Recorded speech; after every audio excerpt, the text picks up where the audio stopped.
வணக்கம். தேசம் சர்வதேசத்தில் செய்திகளை பார்க்கலாம். தேர்தல் கூட்டணி குறித்து அறிவிக்கும் அதிகாரம் முழுக்க ராமதாசுக்கே உள்ளதாக பாமக எம்எல்ஏ அருள் தெரிவித்துள்ளார். சேலம் மாநகர மாவட்ட செயலாளர் பதவியிலிருந்து அன்புமணியால் நீக்கப்பட்ட அருளை பாமக இணை பொதுச் செயலாளராக ராமதாஸ் நியமித்தார். இந்நிலையில் ராமதாஸிடம் தனது பலத்தை காண்பிக்கும் விதமாக சேலத்திலிருந்து 100க்கும் மேற்பட்ட கார், வேன்கள் மூலமாக 500க்கும் மேற்பட்ட ஆதரவாளர்களுடன் சென்று தைலாபுரம் இல்லத்தில் ராமதாஸை சந்தித்தார். பின்னர் பேசிய அருள், கூட்டணி குறித்து அறிவிக்கும் அதிகாரம் ராமதாஸுக்கே உள்ளதாக கூறினார். கூட்டணி பற்றி பேசுறதுக்கு ஐயாவுக்கு அதிகாரம் இருக்கா? அன்புமணிக்கு முழுக்க அதிகாரம் ஐயாவுக்கு. எல்லா தேர்தலிலும் கூட்டணி கையொப்பம் பெற்றது கலைஞர் காலத்திலிருந்து, அம்மையார் அம்மா காலத்திலிருந்து, எடப்பாடியார் காலத்திலிருந்து இது வரைக்கும் பிஜேபி கிட்ட 2024 கூட கையெழுத்து போட்டது மருத்துவர் ஐயா தான். 2024 கையெழுத்து போட்டார். சென்னையா பக்கத்தில் இருந்தார். அப்படிங்கும்போது அவருக்கு தான் அது அதிகாரம். பாமக சட்டமன்ற உறுப்பினர் அருள் உண்மைக்கு புறம்பான தகவல்களை பரப்பி கட்சியினரையும் மக்களையும் தவறான பாதைக்கு இட்டுச் செல்கிறார் என சேலத்தில் பாமக ஆலோசனைக் கூட்டத்தில் மாநில ஒருங்கிணைப்பாளர் கார்த்தி குற்றம் சாட்டினார். ராமதாஸ் மற்றும் அன்புமணிக்குள் கருத்து வேறுபாடுகள் இல்லை என்றும், அன்புமணி குறித்து தவறான தகவல்கள் பரப்பும் அருளின் நடவடிக்கைகள் எதிர்வினையை உருவாக்கும் என்றும் எச்சரித்தார்.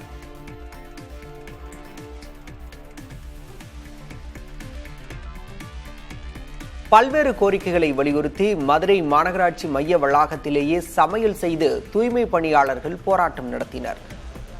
அவர்லன் நிறுவனத்துடனான ஒப்பந்தத்தை ரத்து செய்ய வேண்டும், தினசரி சம்பளமாக 754 ரூபாய் வழங்க வேண்டும் என்பன உள்ளிட்ட 25 அம்ச கோரிக்கைகளை நிறைவேற்ற வலியுறுத்தி போராட்டத்தில் ஈடுபட்டனர்.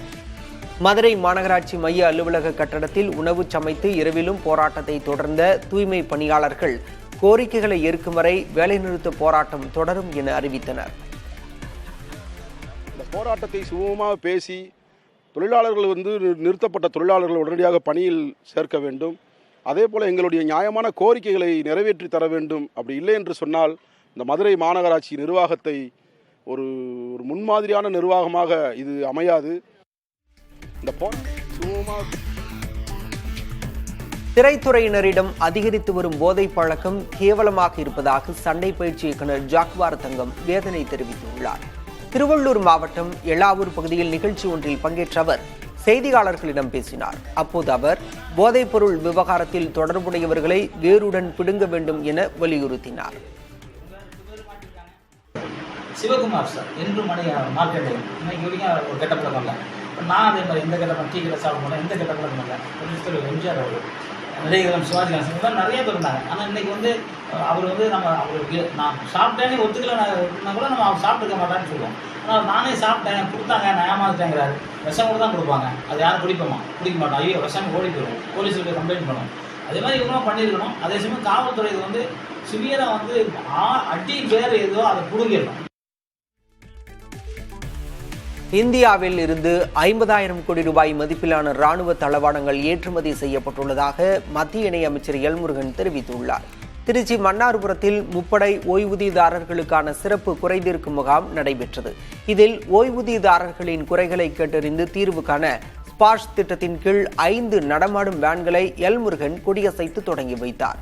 பின்னர் பேசிய அவர் 2014க்கு முன்பு ராணுவ தளவாடங்கள் இறக்குமதி மட்டுமே செய்யப்பட்டு வந்த நிலையில் தற்போது அதிக அளவுக்கு ஏற்றுமதியும் செய்யப்பட்டு வருவதாக தெரிவித்தார்.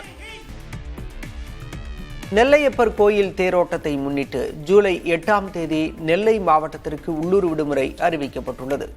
மாநில அரசின் பள்ளி, கல்லூரிகள், அரசு அலுவலகங்களுக்கு இந்த விடுமுறை பொருந்தும் எனவும், இந்த விடுமுறையை ஈடு செய்யும் விதமாக ஜூலை 19ஆம் தேதியை வேலை நாளாக அறிவித்தும் மாவட்ட ஆட்சியர் உத்தரவிட்டுள்ளார். பொதுத் தேர்வுகளுக்கு உள்ளூர் விடுமுறை கிடையாது என்பது குறிப்பிடத்தக்கது.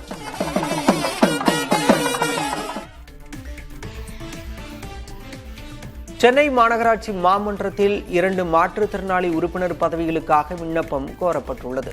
மாநகராட்சியின் இணையதளத்தில் ஜூலை 17ஆம் தேதிக்குள் விண்ணப்பத்தை பதிவிறக்கம் செய்து கொள்ளலாம் என தெரிவிக்கப்பட்டுள்ளது. சென்னை மாநகராட்சி எல்லைக்குள் வசித்து வரும் தகுதியுடைய மாற்றுத்திறனாளிகள் விண்ணப்பத்தை பூர்த்தி செய்து மாநகராட்சி ஆணையரிடம் நேரடியாகவோ அல்லது தபால் மூலமோ ஜூலை 17ஆம் தேதிக்குள் சமர்ப்பிக்க வேண்டும் என அறிவுறுத்தப்பட்டுள்ளது. பழனி அருகே பாலாறு அணை அருள்மிகு அமுதீஸ்வரர் திருக்கோயிலில் மாணிக்கவாசகர் குரு பூஜை பெரும் பக்தி உணர்வுடன் நடைபெற்றது.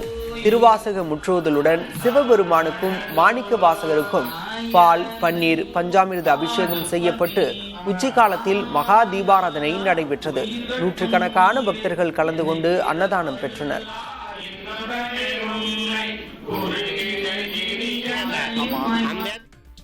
கோவை மாவட்டம் மேட்டுப்பாளையம் அருகே காரமடை வனச்சரகத்தில் சட்டவிரோத மான் வேட்டையில் ஈடுபட்ட போது தவறுதலாக நாட்டு துப்பாக்கி குண்டு சஞ்சித் என்ற இளைஞர் மீது பாய்ந்து உயிரிழந்த சம்பவம் பரபரப்பை ஏற்படுத்தியுள்ளது. மதுபோதையில் மான் என நினைத்து சுட்ட பாப்பியன் மற்றும் முருகேசன் ஆகிய இருவர் கைது செய்யப்பட்டு துப்பாக்கி பறிமுதல் செய்யப்பட்டது. பழங்குடியின இளைஞர் உயிரிழந்த சம்பவம் காரணமாக அந்த பகுதியில் பெரும் பரபரப்பு நிலவுகிறது. சங்கரன்கோவில் நகராட்சி அலுவலகம் முன்பு ஓய்வு பெற்ற துப்புரவு பணியாளர்கள் தங்களது குடும்பத்துடன் போராட்டத்தில் ஈடுபட்டனர். அவர்களுக்கு சேர வேண்டிய 4 லட்சம் ரூபாய் முதல் 5 லட்சம் ரூபாய் வரை இருக்கும் ஈட்டிய விடுப்பு பணம் முழுமையாக வழங்கப்படவில்லை என கூறி நகராட்சி நிர்வாகம் மீது வருத்தம் தெரிவித்தனர்.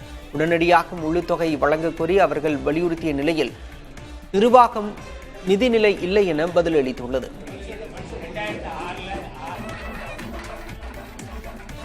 நாகர்கோவில் அருகே உடையப்பன் குடியிருப்பு ஸ்ரீமன் நாராயணசுவாமி திருக்கோவிலில் ஆனி மாத திருவிழாவின் முக்கிய நிகழ்ச்சியான செம்பவள பஞ்சவர்ண தேரோட்டம் நேற்று நடைபெற்றது. திரளான பக்தர்கள் வடம் பிடித்து தேரை இழுத்து வழிபட்டனர். மயிலாட்டம், கோலாட்டம், நாதஸ்வரம் உள்ளிட்ட இசை நிகழ்ச்சிகள் நடைபெற்றன. மாலை 6 மணிக்கு தேர் கோவிலில் வந்து சேர்ந்த பிறகு அன்னதானம், வானவேடிக்கை நடைபெற்றது.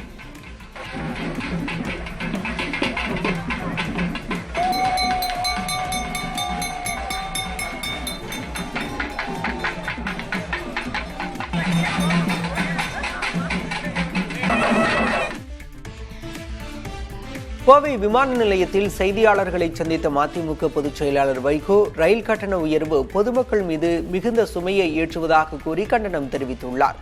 திமுக கூட்டணி வெற்றி பெறும் என்றும் சட்டமன்ற தேர்தலில் திமுக தனி பெரும்பான்மையை பெறும் என்றும் நம்பிக்கை தெரிவித்தார். திருப்புவனத்தில் காவல்துறை சித்திரவதை தொடர்பாக அரசால் உடனடி நடவடிக்கை எடுக்கப்பட்டிருப்பது பாராட்டுக்குரியது என்றும் வைகோ கூறினார். இடுக்கி மாவட்டத்தின் இயற்கை எழில் கொஞ்சம் மூணாறு இரவிக்குளம் தேசிய பூங்கா நாட்டின் சிறந்த தேசிய பூங்காவாக தேர்வாகி முதலிடம் பிடித்து அசத்தியுள்ளது. மத்திய வன மற்றும் சுற்றுச்சூழல் பாதுகாப்புத்துறை சார்பில் சரணாலயங்களில் வன உயிரினங்கள் பாதுகாப்பு, சுற்றுப்புற சூழல் மேம்பாடு குறித்த ஆய்வு நடத்தப்பட்டது. 438 பாதுகாக்கப்பட்ட சரணாலயங்களில் நடத்தப்பட்ட ஆய்வின் முடிவில் மூணாறு இரவிக்குளம் தேசிய பூங்கா முதலிடம் பிடித்துள்ளது.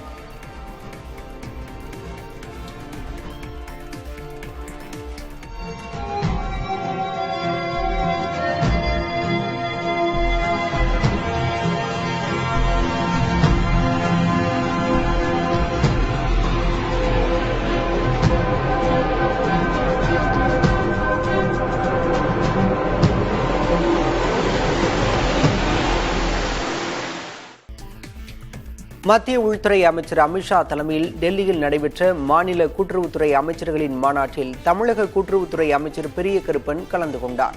அப்போது நபார்டு வங்கிகள் வழங்கும் பயிர்க்கடன் 4290 கோடி ரூபாயாக மீண்டும் உயர்த்தப்பட வேண்டும் என அவர் வலியுறுத்தினார்.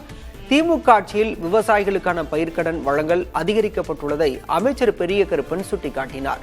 25 வகையான கடன்கள் மூலம் நலிவுற்ற மக்களை ஆதரிக்கும் திட்டங்கள் சிறப்பாக செயல்படுத்தப்பட்டு வருவதாகவும் அமைச்சர் பெரிய கருப்பன் தெரிவித்தார். இந்தியாவில் கப்பல் போக்குவரத்தை பயன்படுத்தும் பயணிகளின் எண்ணிக்கையை 2029ஆம் ஆண்டுக்குள் 15 லட்சமாக உயர்த்த இலக்கு நிர்ணயிக்கப்பட்டுள்ளதாக மத்திய கப்பல் போக்குவரத்து துறை அமைச்சர் சர்பானந்தா சோனாவால் தெரிவித்துள்ளார். செங்கல்பட்டு மாவட்டம் மாமல்லபுரத்தில் சுற்றுலா மேம்பாட்டிற்காக நடைபெறும் மாநாட்டில் பங்கேற்ற அவர் இவ்வாறு கூறினார். இந்தியாவில் தற்போது 5 லட்சம் பேர் கப்பல் போக்குவரத்தை பயன்படுத்தி வருவது குறிப்பிடத்தக்கது.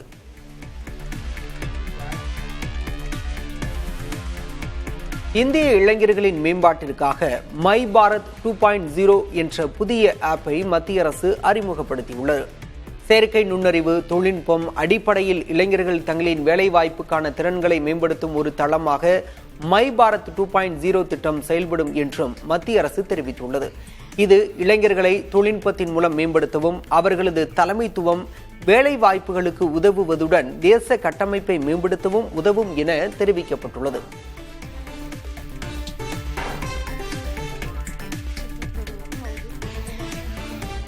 கர்நாடகாவில் 5 ஆண்டு கால ஆட்சி காலத்திலும் காங்கிரஸ் அரசு வலுவாக இருக்கும் என அம்மாநில முதல்வர் சித்தராமையா தெரிவித்துள்ளார். இதுகுறித்து செய்தியாளர்களிடம் பேசிய அவர், துணை முதல்வர் சிவக்குமாருக்கும் தனக்கும் இடையே எந்த பிரச்சனையும் இல்லை என்றும் இருவரும் நல்லுறவுடன் இருப்பதாகவும் தெரிவித்தார். ನೀವಿಬ್ರು ಜೊತೆಯಲ್ಲಿ ಚೆನ್ನಾಗಿರ್ತೀರಾ ಅಂತ ಯಾಕಂದ್ರೆ ನಾವಿಬ್ರು ಚೆನ್ನಾಗಿದ್ದೀವಲ್ವಾ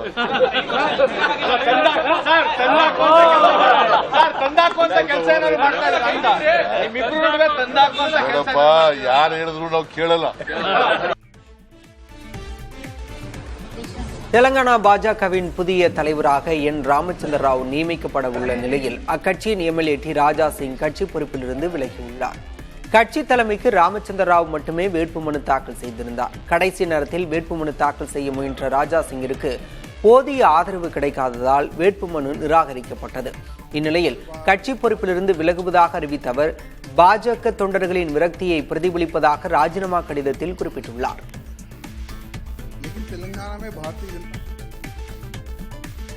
பீகாரில் 1987ஆம் ஆண்டுக்கு பிறகு பிறந்தவர்கள் அவர்களின் பெற்றோரின் பெயர் 2003ஆம் ஆண்டு வாக்காளர் பட்டியலில் இருந்தால் பெற்றோரின் பிறப்புச் சான்றை சமர்ப்பிக்க தேவை இல்லை என்று தேர்தல் ஆணையம் அறிவித்துள்ளது. வாக்காளர் பட்டியலின் ஒரு பகுதியே போதுமானது என்றும் தெரிவித்துள்ளது. பீகாரில் சிறப்பு தீவிர வாக்காளர் பட்டியல் திருத்த பணிகள் நடைபெற்று வரும் நிலையில் 2003ஆம் ஆண்டின் வாக்காளர் பட்டியலை இணையதளத்தில் தேர்தல் ஆணையம் பதிவேற்றியுள்ளது.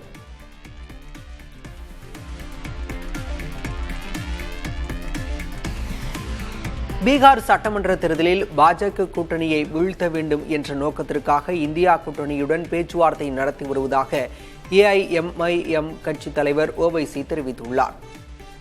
பேச்சுவார்த்தையில் கூட்டணி எட்டப்படவில்லை என்றால் சீமாஞ்சால் தொகுதி மட்டுமல்லாமல் பீகார் முழுவதும் போட்டியிட தயாராக இருப்பதாக தெரிவித்துள்ளார். பாஜக கூட்டணி ஆட்சிக்கு முடிவு கட்ட வேண்டும் என்ற நோக்கத்திற்காக இந்தியா கூட்டணியுடன் ஏஐஎம்ஐஎம் கட்சி பேச்சுவார்த்தை நடத்தி வருவது முக்கியத்துவம் வாய்ந்ததாக பார்க்கப்படுகிறது. ஜம்மு காஷ்மீரில் எதிர்க்கட்சிகள் சேர்ந்து மாற்றத்திற்கான மக்கள் கூட்டணி என்ற புதிய கூட்டணியை உருவாக்கியுள்ளன.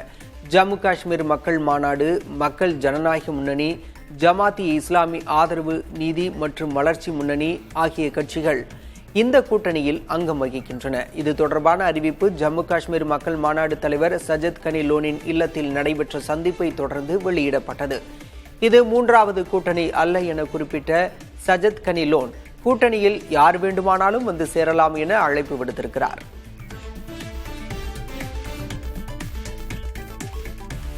ஆபரேஷன் சிந்தூர் நடவடிக்கையின் ஆரம்ப கட்டத்தில் இந்திய விமானப்படைகள் போர் விமானங்களை இழந்ததாக இந்தோனேஷியாவில் உள்ள இந்திய பாதுகாப்பு தூதர் கேப்டன் சிவ்குமார் கூறிய கருத்துகள் சர்ச்சையை கிளப்பியுள்ளன.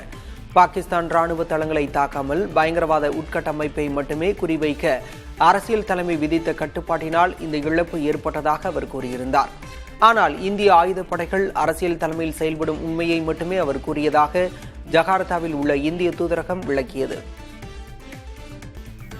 வர்த்தக ஒப்பந்தம் குறித்து பேச்சுவார்த்தை நடத்த இந்திய அதிகாரிகள் விரைவில் அமெரிக்காவுக்கு செல்ல உள்ளதாக தெரிகிறது. முன்னதாக உலக நாடுகளுக்கு அமெரிக்க அதிபர் ட்ரம்ப் பதில் வரி விதித்த நிலையில் ஏப்ரல் 2ஆம் தேதி தங்கள் நாட்டுக்கு இறக்குமதி செய்யப்படும் இந்திய பொருட்களுக்கு 26% கூடுதல் வரி அறிவித்தார்.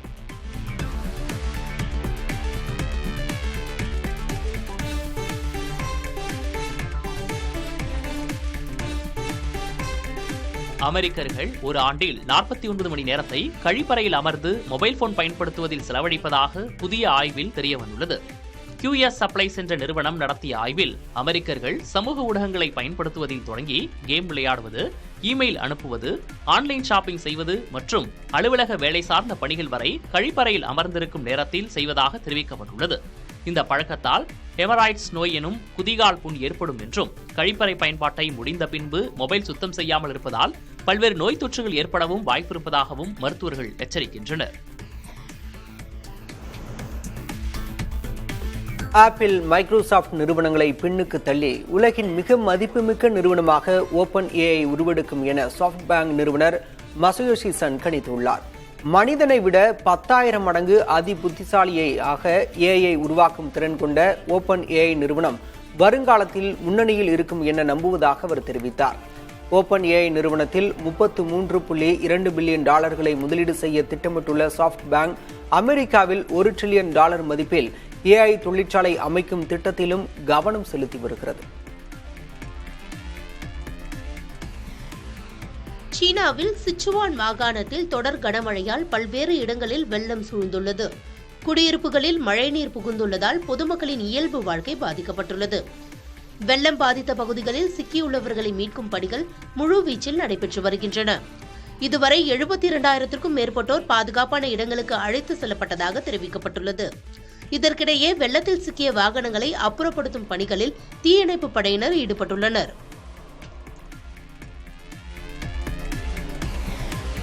அடுத்த தலாய் லாமாவை தேர்ந்தெடுக்கும் முறை குறித்து வீடியோ அறிக்கை வெளியாகும் என்ற எதிர்பார்ப்பு உருவாகியுள்ளது. திபெத்திய பௌத்த மதத்தின் ஆன்மீக தலைவரான 14வது தலாய் லாமா தாம் 90 வயதை எட்டும்போது தலாய் லாமாக்களின் அமைப்பை தொடர்வதா வேண்டாமா என்பது குறித்து திபெத் மக்களுடன் ஆலோசிக்கப் போவதாக 2011ஆம் ஆண்டில் கூறியிருந்தார். அவரது 90வது பிறந்தநாள் விழா வரும் 6ஆம் தேதி கொண்டாடப்பட உள்ளது. நாளை முதல் ஜூலை 2ஆம் தேதி வரை தர்மசாலாவின் மெக்லியோட்கஞ்ச் பௌத்த மத மாநாடு நடைபெறுகிறது.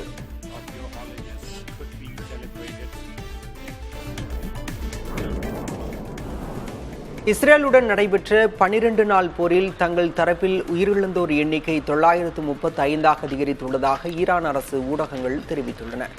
இதில் 38 குழந்தைகளும் 132 பெண்களும் அடங்குவர். கடந்த வாரம் 627 பேர் உயிரிழந்ததாக ஈரான் அரசு அறிக்கை வெளியிட்டிருந்தது.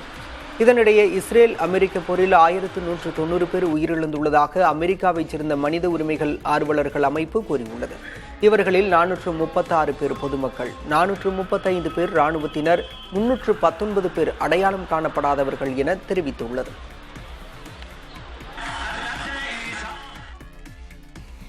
இலங்கையின் யாழ்ப்பாணத்தில் அமைந்துள்ள பிரசித்தி பெற்ற மாவிட்டபுரம் கந்தசுவாமி கோயிலில் வருடாந்திர திருவிழா 35 ஆண்டுகளுக்கு பிறகு கொடியேற்றத்துடன் தொடங்கியுள்ளது. 1990ஆம் ஆண்டு ராணுவ நடவடிக்கைகளின் காரணமாக கோயிலுக்கு யாரும் செல்ல முடியாத நிலை ஏற்பட்டது. இந்நிலையில் புதிதாக நிறுவப்பட்டுள்ள வெள்ளி கொடி கம்பத்தில் கொடியேற்றப்பட்டது. விழாவின் முக்கிய நிகழ்வாக ஜூலை 23ஆம் தேதி தேரோட்டம் நடைபெறவுள்ளது. துருக்கி நாட்டின் இஸ்மீர் மாகாணத்தில் காட்டுத்தீயால் எண்ணற்ற வீடுகள் எரிந்து சேதமடைந்தன. பாதுகாப்பு நடவடிக்கையாக 4 கிராமங்களிலிருந்து பொதுமக்கள் வெளியேற்றப்பட்டுள்ளதாக வனத்துறை அமைச்சர் இப்ராஹிம் தெரிவித்துள்ளார். காட்டுத்தீயால் உடல்நலம் பாதிக்கப்பட்ட 21 பேர் மருத்துவமனையில் அனுமதிக்கப்பட்டுள்ளதாக தெரிவிக்கப்பட்டுள்ளது. இதற்கிடையே கட்டுக்கடங்காமல் பற்றி எரியும் காட்டுத்தீயை அணைக்கும் பணியில் தீயணைப்பு படையினர் முழுவீச்சில் ஈடுபட்டுள்ளனர். காசாவில் இஸ்ரேல் படைகள் நடத்திய வான்வழி தாக்குதலில் சிக்கி குழந்தைகள் உட்பட 15 பேர் உயிரிழந்தனர். ஜபாலியா நகரில் உள்ள குடியிருப்பு பகுதிகளை குறிவைத்து ஏவுகணைகள் மூலம் தாக்குதல் நடைபெற்றதாகவும் இதில் ஒரே குடும்பத்தைச் சேர்ந்த 15 பேர் நிகழ்விடத்திலேயே உயிரிழந்ததாகவும் தெரிவிக்கப்பட்டுள்ளது. முன்னெச்சரிக்கை நடவடிக்கையாக நகரை விட்டு வெளியேறும்படி இஸ்ரேல் ராணுவம் எச்சரிக்கை விடுத்திருந்த சில மணி நேரத்தில் இந்த தாக்குதல் நடத்தப்பட்டுள்ளது.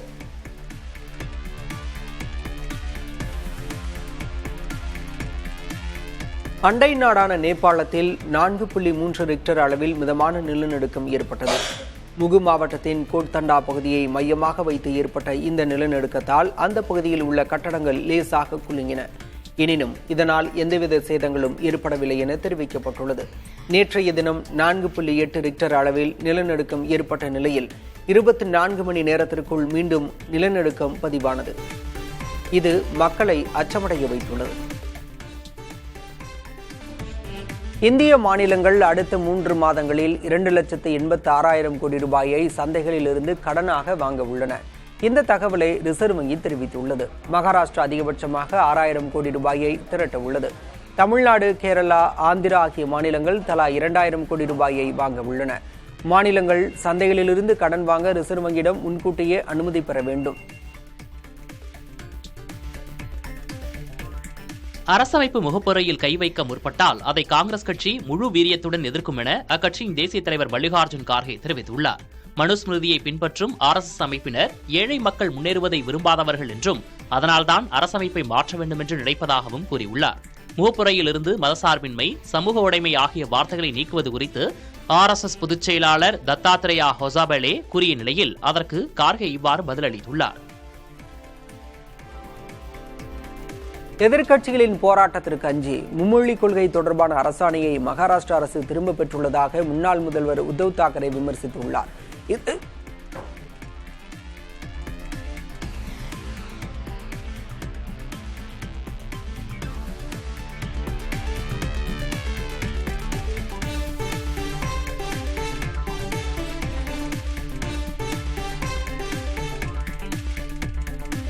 இதுகுறித்து பேசிய அவர், மராத்தி வெறுப்பாளர்களின் தலைகள் சுக்குநூறாக உடைக்கப்பட்டுள்ளதாக கூறினார். அத்தோடு அடுத்த பிரச்சனையை ஆளும் அரசு கொண்டு வருவதற்குள் மராத்தி சமூகத்தினர் ஒற்றுமையை உறுதிப்படுத்த வேண்டும் என கூறினார். இதற்கிடையே மராத்தியை அழித்து இந்தியை திணிக்கும் முயற்சியை ஒருபோதும் ஏற்க முடியாது என மகாராஷ்டிர நவநிர்மாண் சேனா தலைவர் ராஜ் தாக்கரே தெரிவித்துள்ளார். வாக்காளர்கள் பட்டியலில் சிறப்பு திருத்தம் செய்யும் பணிகளை மேற்கொள்ள எதிர்க்கட்சிகள் கடும் எதிர்ப்பு தெரிவித்து வரும் நிலையில் தேர்தல் ஆணையம் தற்போது விளக்கம் அளித்துள்ளது. மரணமடைந்தவர்களின் பெயர்களை நீக்குவது, 18 வயதான இளம் வாக்காளர்களை சேர்ப்பது உள்ளிட்ட காரணங்களால் வாக்காளர் பட்டியலில் அடிக்கடி மாற்றங்கள் ஏற்படுவதாக தெரிவித்துள்ள தேர்தல் ஆணையம், தகுதி வாய்ந்த வாக்காளர்கள் விடுபடாமல் இருப்பதற்காகவே சிறப்பு திருத்தம் செய்யும் பணிகள் மேற்கொள்ளப்பட உள்ளதாக தெரிவித்துள்ளது.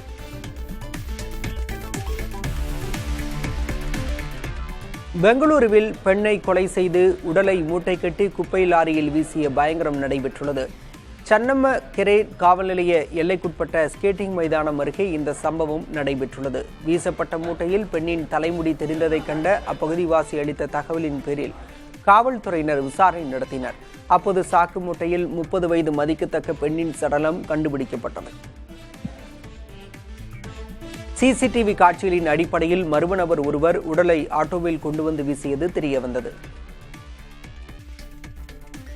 ரிலையன்ஸ் இண்டஸ்ட்ரீஸ் நிறுவனத்தின் செயல் இயக்குநராக நியமனம் செய்யப்பட்டுள்ள ஆனந்த் அம்பானிக்கு ஆண்டு ஊதியம் 10 முதல் 20 கோடி ரூபாய் வரையில் வழங்கப்படும் என அறிவிக்கப்பட்டுள்ளது. இந்நிறுவனத்தின் தலைவர் முகேஷ் அம்பானியின் இளைய மகன் ஆனந்த் அம்பானி கடந்த ஏப்ரல் மாதம் செயல் இயக்குநராக நியமிக்கப்பட்டார். இந்நிலையில் அவருக்கு ஊதியத்துடன் நிறுவனத்தின் லாபத்திலும் பங்கு அளிக்கப்படும் என தெரிவிக்கப்பட்டுள்ளது. எரிசக்தி மற்றும் கெமிக்கல் திட்டங்களை முன்னெடுத்து குழும வளர்ச்சியில் முக்கிய பங்காற்றுவார் என தெரிவிக்கப்பட்டுள்ளது. இந்திய கடற்படைக்கு சொந்தமான INS தபார் நடுக்கடலில் தீ விபத்துக்குள்ளானது. வளைகுடா கடற்பகுதியில் ஓமனை நோக்கி சென்று கொண்டிருந்த போது தீ விபத்து ஏற்பட்டது. கண்ட்லாவில் இருந்து ஓமனின் ஷினாஸ் நோக்கி சென்று கொண்டிருந்த போது கப்பலின் என்ஜின் அறையில் ஏற்பட்ட தீ விபத்தால் பதற்றம் ஏற்பட்டது. இதன் காரணமாக கப்பலில் வெளிச்சம் முற்றிலும் தடைப்பட்டது. இதனையடுத்து படகுகள் மற்றும் ஹெலிகாப்டர்கள் விரைந்து தீயணைப்பு படையினர் தீயை கட்டுக்குள் கொண்டு வந்தனர். கொல்கத்தாவில் சட்டக்கல்லூரி மாணவி கூட்டு பாலியல் வன்கொடுமை செய்யப்பட்ட வழக்கை CBIக்கு மாற்ற உத்தரவிடக் கோரி உயர்நீதிமன்றத்தில் பொதுநல மனு தாக்கல் செய்யப்பட்டது. இதில் தொடர்புடைய முக்கிய குற்றவாளியான மனோஜித் மிஸ்ரா என்பவர் ஆளும் அரசுக்கு மிகவும் நெருக்கமானவராக கருதப்படுவதாக மனுதாரர் தரப்பில் தெரிவிக்கப்பட்டுள்ளது. நியாயமான விசாரணை நடக்க வேண்டும் என்றால் வழக்கு CBIக்கு மாற்றப்பட வேண்டும் என கூறியுள்ள மனுதாரர், பாதிக்கப்பட்டவருக்கு இழப்பீடு வழங்கப்பட வேண்டும் என்றும் கோரியுள்ளார். மணிப்பூரில் அமைதியை மீட்டெடுப்பது மற்றும் மக்களின் அரசை கொண்டு வருவது குறித்து மத்திய உள்துறை அதிகாரிகளுடன் 3 சமூக குழுக்கள் பேச்சுவார்த்தை நடத்தின. அங்கு குடியரசுத் தலைவர் ஆட்சி அமலில் உள்ள சூழலில் கோகோமி, அமுகோ, FOCS போன்ற குழுக்கள் முதன்முறையாக பேச்சுவார்த்தை நடத்தின.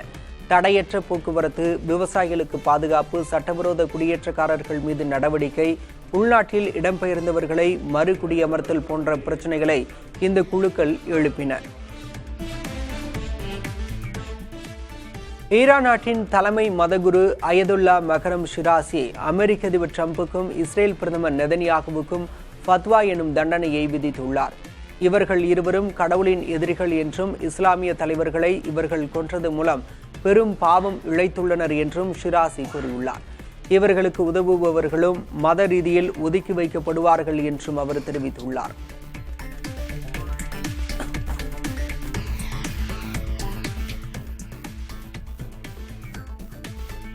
துருக்கியில் காட்டுத்தீக்கு மத்தியில் நடக்க முடியாத முதியவரை தன்னார்வ குழுவினர் மீட்டுச் சென்ற வீடியோ காட்சி வைரலாகியுள்ளது. இஸ்மீர் மாகாணத்தில் காட்டுத்தீ தனது வீட்டை நெருங்கியதைக் கண்டு அதிர்ச்சியடைந்த முதியவர் செய்வதறியாமல் சக்கர நாற்காலியில் அமர்ந்திருந்தார். அப்போது தன்னார்வ குழுவைச் சேர்ந்த 2 நபர்கள் துரிதமாக செயல்பட்டு முதியவரை பாதுகாப்பாக அழைத்துச் சென்றனர்.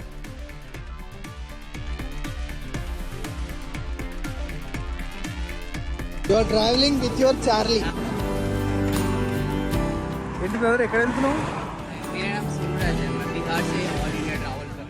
பீகாரைச் சேர்ந்த சோனுராஜ் என்பவர் தனது வளர்ப்பு நாயோடு 12,000 கிலோமீட்டர் சைக்கிள் பயணம் செய்த சம்பவம் சமூக வலைதளத்தில் வைரலாகி வருகிறது. இளைஞர் சோனுராஜ் தனது செல்லப்பிராணியான சார்லியுடன் ராமேஸ்வரம், பத்ரிநாத், கேதார்நாத் என இந்தியா முழுவதும் சைக்கிள் பயணம் மேற்கொண்டதை ஆவணப்படுத்தி வெளியிட்டுள்ளார். தனது சைக்கிள் கேரியரில் வளர்ப்பு நாய் சார்லியை அமர வைத்து 11 மாதங்களாக சுமார் 12,000 கிலோமீட்டர் பயணத்தை நிறைவு செய்துள்ளார். இந்த புகைப்படங்கள் இணையத்தில் வைரலாகி வருகின்றன.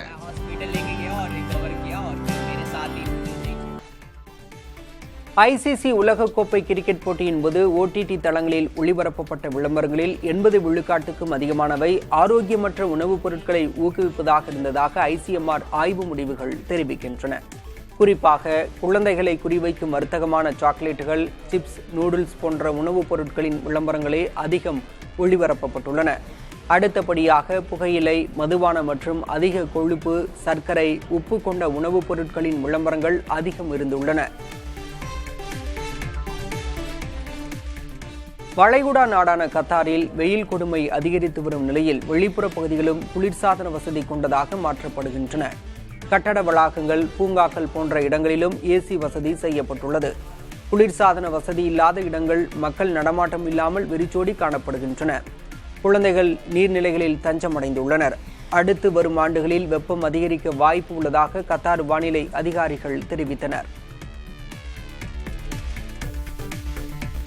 சுமார் 10 கோடி ஆண்டுகள் பழமையான ஜோம்பி பூஞ்சையை சீன ஆராய்ச்சியாளர்கள் கண்டுபிடித்துள்ளனர். ஜுராசிக் பார்க் படத்தில் வருவது போல கல்லாக மாறிய ஒரு மரப்பிசினுக்குள் உறைந்த நிலையில் ஒரு ஈயின் உடலையும் அதில் இருந்து பூஞ்சை வெளிப்படும் காட்சியும் பதிவாகியிருப்பதை கண்டுபிடித்துள்ளனர்.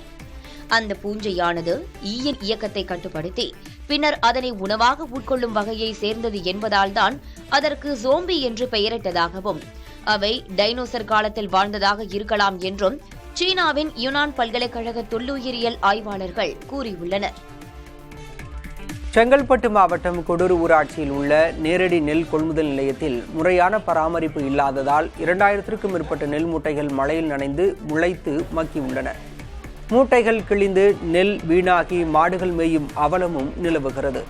இதனால் அரசுக்கு லட்சக்கணக்கில் இழப்பு ஏற்பட்டுள்ளதாகவும் கொள்முதல் செய்த நெல் மூட்டைகளை உடனுக்குடன் சேமிப்பு கிடங்குகளுக்கு அனுப்ப வேண்டும் எனவும் விவசாயிகள் கோரிக்கை விடுத்துள்ளனர். கனமழை காரணமாக ஷிம்லாவில் 5 மாடி கட்டடம் ஒன்று சில நொடிப்பொழுதில் தரைமட்டமானது. பத்தாகுஃபர் என்ற பகுதியில் இந்த கட்டட விபத்து நடைபெற்றுள்ளது. கட்டடத்தில் சேதங்கள் இருந்தது முன்னரே தெரியவந்ததால் அங்கிருந்தவர்கள் ஏற்கனவே வெளியேற்றப்பட்டிருந்தனர். இதனால் உயிர் சேதமோ காயமோ ஏற்படாமல் தவிர்க்கப்பட்டது. அருகாமையில் நடைபெறும் 4 வழிச்சாலை பணிகளால் கட்டடத்தில் விரிசல் ஏற்பட்டதாக கூறப்படுகிறது. இடிந்து விழுந்த கட்டடத்தின் அருகில் மேலும் 3 கட்டடங்கள் பாதுகாப்பற்ற நிலையில் உள்ளன. குஜராத்தின் கண்ட்லாவில் இருந்து ஓமனின் ஷினாஸ் பகுதி நோக்கி சென்ற கப்பலின் என்ஜினில் பெரும் தீ விபத்து ஏற்பட்டது. இதையடுத்து கப்பலில் மின்சாரம் முழுமையாக துண்டிக்கப்பட்டது. 14 இந்திய வம்சாவளியினருடன் சென்ற அந்த கப்பலுக்கு உதவ இந்திய கடற்படையின் INS தபர் விரைந்து சென்றதாக கடற்படை அதிகாரிகள் தெரிவித்தனர். ஹெலிகாப்டர் மூலம் தீயணைப்பு கருவிகள் கொண்டு செல்லப்பட்ட நிலையில் தீ அணைக்கும் பணியில் கடற்படை வீரர்கள் ஈடுபட்டுள்ளதாக தெரிவிக்கப்பட்டுள்ளது. சென்னையில் வணிக பயன்பாட்டிற்கான சிலிண்டர் விலை குறைந்துள்ளது. அதன்படி 19 கிலோ எடை கொண்ட சிலிண்டர் விலையில் 57 ரூபாய் 50 காசுகள் குறைந்து 1823 ரூபாய் 50 காசுகளாக விலை நிர்ணயிக்கப்பட்டிருக்கிறது. 14 கிலோ எடை கொண்ட வீட்டு உபயோக சிலிண்டர் விலையில் எந்த ஒரு மாற்றமும் இன்றி 868 ரூபாய் 50 காசுகளுக்கு விற்பனை செய்யப்படுகிறது. எல்லை பிரச்சினைகள் குறித்து இந்தியாவோடு தொடர்ந்து பேச்சுவார்த்தை நடத்த சீனா விருப்பம் தெரிவித்துள்ளது. பீஜிங்கில் செய்தியாளர்களை சந்தித்த அந்நாட்டு வெளியுறவுத்துறை செய்தி தொடர்பாளர் மாவோனிங் எல்லை விவகாரம் குறித்து இரு நாட்டு சிறப்பு அதிகாரிகளுக்கு இடையில் பேச்சுவார்த்தை நடத்த முடிவு செய்யப்பட்டிருப்பதாக தெரிவித்தார். தூதரகம் மற்றும் ராணுவ அளவிலான பேச்சுவார்த்தைகள் நடந்து வருவதாக குறிப்பிட்ட அவர் பிராந்தியத்தில் அமைதியான சூழலை உறுதிப்படுத்த தொடர்ந்து பேச்சுவார்த்தை நடத்தப்படும் என கூறினார்.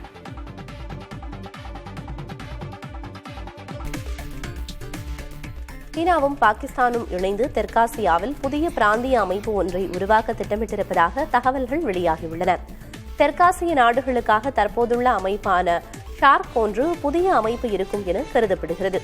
புதிய அமைப்பை உருவாக்குவது குறித்து பாகிஸ்தான், சீனா இடையே நடைபெற்று வரும் பேச்சுவார்த்தைகள் இறுதிக்கட்டத்தை எட்டியிருப்பதாக செய்தி வெளியாகியுள்ளது. கடந்த வாரம் சீனா, பாகிஸ்தான், வங்கதேசம் இடையே நடைபெற்ற பேச்சுவார்த்தையும் இதன் ஒரு பகுதியாக இருக்கக்கூடும் என தெரிகிறது. புதிய அமைப்பில் இடம்பெற இலங்கை, ஆப்கானிஸ்தான், மாலத்தீவு போன்ற தெற்காசிய நாடுகளுக்கு அழைப்பு விடுக்கப்பட உள்ளது. இந்தியாவுக்கும் அழைப்பு இருக்கும் என்று கூறப்படுகிறது. சீனா, பாகிஸ்தான் ஆதிக்கம் கொண்ட இந்த அமைப்பில் இந்தியா இடம்பெறுமா என்ற கேள்வியும் உள்ளது. ஏற்கனவே தெற்காசிய நாடுகளுக்கான பிராந்திய ஒத்துழைப்பு அமைப்பு ஷார்க் என்ற பெயரில் உள்ள நிலையில் அது நீண்ட காலமாக செயல்பாடுகள் இன்றி உள்ளது.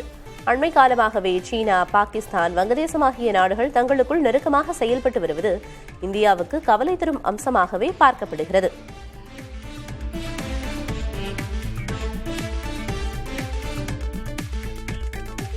அகமதாபாத்தில் நேரிட்ட விபத்தின் போது கான்கிரீட் தொட்டிக்குள் புதைந்திருந்த ஏர் இந்தியா விமானத்தின் வலது பக்க என்ஜின் மீட்கப்பட்டது.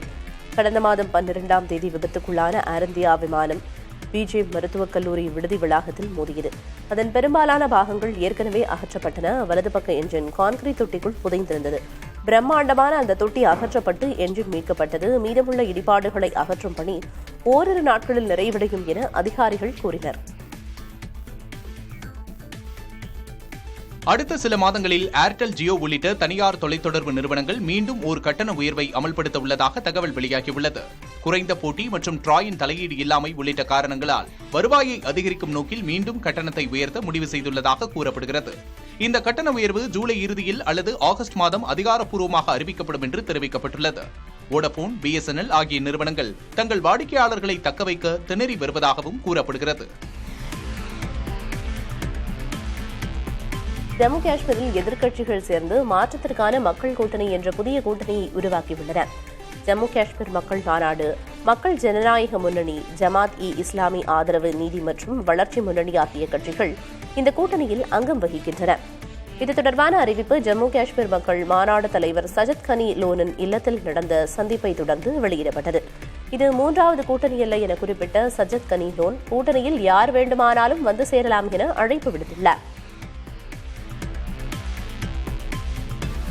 பீகார் சட்டமன்ற தேர்தலில் பாஜக கூட்டணியை வீழ்த்த வேண்டும் என்ற நோக்கத்திற்காக இந்தியா கூட்டணியோடு பேச்சுவார்த்தை நடத்தி வருவதாக ஏஐஎம்ஐஎம் கட்சித் தலைவர் ஓவைசி தெரிவித்துள்ளார். பேச்சுவார்த்தையில் கூட்டணி எட்டப்படவில்லை என்றால் சீமாஞ்சல் தொகுதி மட்டுமல்லாமல் பீகார் முழுவதும் போட்டியிட தயாராக இருப்பதாக தெரிவித்துள்ளார். பாஜக கூட்டணி ஆட்சிக்கு முடிவு கட்ட வேண்டும் என்ற நோக்கத்திற்காக இந்தியா கூட்டணியோடு ஏஐஎம்ஐஎம் கட்சி பேச்சுவார்த்தை நடத்தி வருவது முக்கியத்துவம் வாய்ந்ததாக பார்க்கப்படுகிறது. மணிப்பூரில் அமைதியை மீட்டெடுப்பது மற்றும் மக்களின் அரசை கொண்டு வருவது குறித்து மத்திய உள்துறை அதிகாரிகளோடு 3 சமூக குழுக்கள் பேச்சுவார்த்தை நடத்தின. அங்கு குடியரசுத் தலைவர் ஆட்சி அமலில் உள்ள சூழலில் கோகோமி, அமுகா, FOCS போன்ற குழுக்கள் முதல் முறையாக பேச்சுவார்த்தை நடத்தின.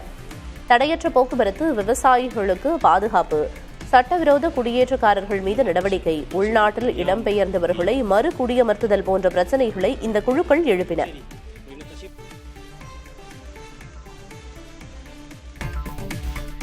துருக்கி நாட்டின் இஸ்மிர் மாகாணத்தில் காட்டுத்தீயால் எண்ணற்ற வீடுகள் எரிந்து சேதமடைந்துள்ளன.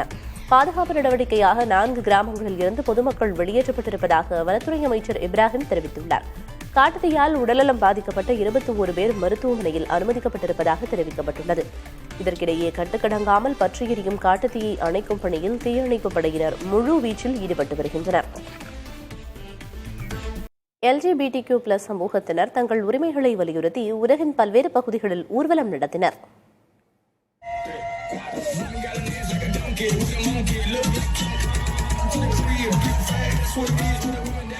இயல்புக்கு மாறான பாலின வழக்கங்களை கொண்டவர்கள் LGBTQ+ சமூகத்தினர் என அழைக்கப்படுகின்றனர். Lesbian, gay, bisexual, transgender, queer இவற்றின் சுருக்கமே LGBTQ+ என அழைக்கப்படுகிறது. இவர்கள் ஆண்டுதோறும் ஜூன் மாதத்தை பிரைட் மந்த் என்ற பெயரில் கொண்டாடுகின்றனர்.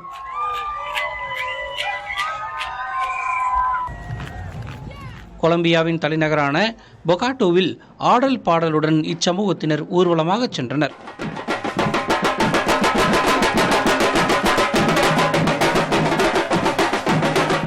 அமெரிக்காவின் சான் பிரான்சிஸ்கோவில் வண்ணமிகு வாகனங்களில் விதவிதமான வேடங்களில் அணிவகுத்து சென்றது பார்வையாளர்களை வெகுவாக கவர்ந்தது.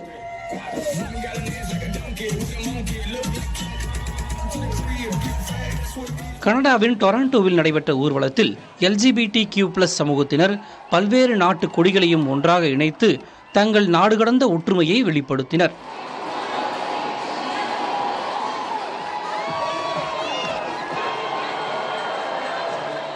துருக்கி தலைநகர் இஸ்தான்புல்லில் தடையை மீறி LGBTQ+ சமூகத்தினர் ஊர்வலம் நடத்தினர். ஆனால் அவர்களை காவல்துறையினர் கைது செய்தனர். வெளிநாடுகளில் மட்டுமல்ல, நமது சென்னையிலும் கூட LGBTQ+ சமூகத்தினர் வானவில் விழா என்ற பெயரில் வண்ணமிகு நிகழ்ச்சியை நடத்தினர். உலக நாடுகள் முதல் உள்ளூர் வரை ஊர்வலங்களில் கலந்து கொண்ட அனைவருமே தங்கள் உணர்வுகள் மதிக்கப்பட வேண்டும், உரிமைகள் வழங்கப்பட வேண்டும் என்று முழக்கமிட்டனர்.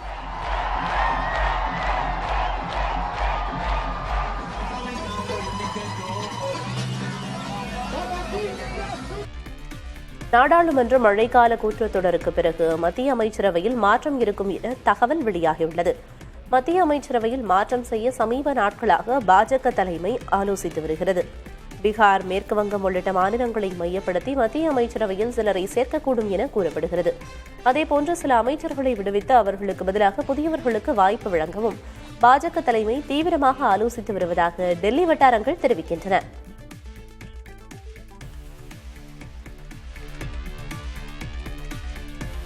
நெல்லையப்பர் கோயில் தேரோட்டத்தை முன்னிட்டு ஜூலை 8ஆம் தேதி நெல்லை மாவட்டத்திற்கு உள்ளூர் விடுமுறை அறிவிக்கப்பட்டுள்ளது.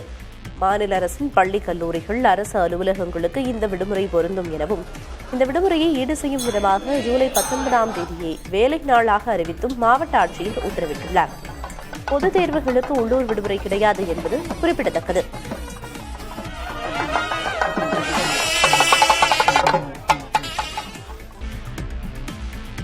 அடுத்த தலாய் லாமாவை தேர்ந்தெடுக்கும் முறை குறித்து வீடியோ அறிக்கை வெளியாகும் என்ற எதிர்பார்ப்பு உருவாகியுள்ளது. திபெத்திய பௌத்த மதத்தின் ஆன்மீக தலைவரான 14வது தலாய் லாமா தாம் 90 வயதை எட்டும்போது தலாய் லாமாக்களின் அமைப்பை தொடர்வதா வேண்டாமா என்பது குறித்து திபெத் மக்களோடு ஆலோசிக்கப் போவதாக 2011ஆம் ஆண்டில் கூறியிருந்தார்.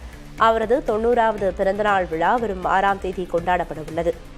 நாளை முதல் 4ஆம் தேதி வரை தர்மசாலாவின் மெக்சியோக்கு பௌத்த மத மாநாடு நடைபெறவுள்ளது. பேரிச்சம்பழத்தை வெட்டிய பின்னரே சாப்பிட வேண்டும் என்று மருத்துவர்கள் அறிவுறுத்துகிறார்கள். அதில் உள்ள சர்க்கரை மற்றும் ஈரப்பதம் காரணமாக பழத்தில் பூச்சிகள் இருப்பதற்கு வாய்ப்புகள் அதிகம் இருப்பதால் பேரிச்சம்பழத்தை வெட்டி பரிசோதித்த பிறகே சாப்பிட வேண்டும் என தெரிவிக்கிறார்கள். அதேபோல பேரிச்சம்பழத்தில் B6 போன்ற அத்தியாவசிய வைட்டமின்கள், பொட்டாசியம், மெக்னீசியம் மற்றும் செரிமானத்துக்கு உதவும் நார்ச்சத்துகள் உள்ளதால் அவற்றை எடுத்துக்கொள்வது உடலுக்கு நல்லது என்றும் மருத்துவர்கள் பரிந்துரைக்கிறார்கள். ஐஸ்வர்யா ராயை பிரிந்துவிட்டதாக பரவும் வதந்திகள் குறித்து அவரும் கணவரும் பாலிவுட் நடிகருமான அபிஷேக் பச்சன் கடும் அதிருப்தி தெரிவித்துள்ளார். அபிஷேக் நடித்துள்ள காலிதா லாபட்டா திரைப்படம் வரும் 4ஆம் தேதி வெளியாகிறது. இதன் அறிமுக விழாவில் பேசிய அபிஷேக் நெகட்டிவ் செய்திகளை பரப்புவது ஒரு புதிய ட்ரெண்டாக இருப்பதாக விமர்சித்தார். தனது குடும்பத்தை பற்றி பரவும் வதந்திகள் வருத்தமளிப்பதாக கூறிய அவர் வதந்திகளை பரப்புவோர் நேரில் வந்து பேச வேண்டும் என்று சவால் விடுத்தார். என்ன தவம் செய்தேன் இந்த அன்பு கிடைப்பதற்கு என நடிகர் எஜே சூர்யா உருக்கமாக தனது எக்ஸ் பக்கத்தில் பதிவிட்டுள்ளார். 10 ஆண்டு இடைவெளிக்கு பிறகு மீண்டும் இயக்குநராக கில்லர் என்ற படத்தை எஜே சூர்யா இயக்க உள்ளார். இதன் படப்பிடிப்பு பூஜையுடன் தொடங்கப்பட்டுள்ள நிலையில் எஜே சூர்யாவுக்கு பலரும் வாழ்த்து கூறி வருகிறார்கள். இதுகுறித்து மனம் திறந்துள்ள அவர், கில்லர் அறிவிப்பு வெளியானதும் என் மீது அளவற்ற அன்பை பொழிந்த ரசிகர்களுக்கும் நண்பர்களுக்கும் நன்றி என தெரிவித்துள்ளார்.